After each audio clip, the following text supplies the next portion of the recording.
Asia കപ്പിനുള്ള ടീമിനെ പ്രഖ്യാപിച്ചപ്പോൾ മലയാളി താരമായ അലിഷാൻ ഷറഫും ടീമിൽ ഇടം പിടിച്ചു. 17 ടീമിൽ മലയാളി താരത്തെ കൂടാതെ 7 ഇന്ത്യൻ താരങ്ങളുമുണ്ട്.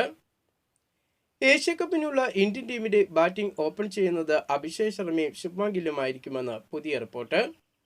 ഇരുവരോടും ബാറ്റിംഗ് ഓപ്പൺ ചെയ്യണമെന്ന് ടീം മാനേജ്മെന്റ് ആവശ്യപ്പെട്ടതായിട്ടാണ് റിപ്പോർട്ടിൽ പറയുന്നത്. മലയാളി താരമായ സഞ്ജു സാംസൺ മധ്യനിരയിൽ കളിക്കുമെന്നാണ് റിപ്പോർട്ട് സൂചിപ്പിക്കുന്നത്.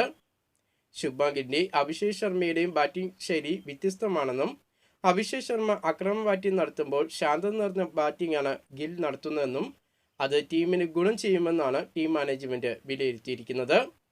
കൂടാതെ ഇടതു വലത് കോമ്പിനേഷൻ നിലനിർത്താനും ടീമിന് കഴിയുമെന്നും ടീം മാനേജ്മെന്റ് വിലയിരുത്തുന്നു.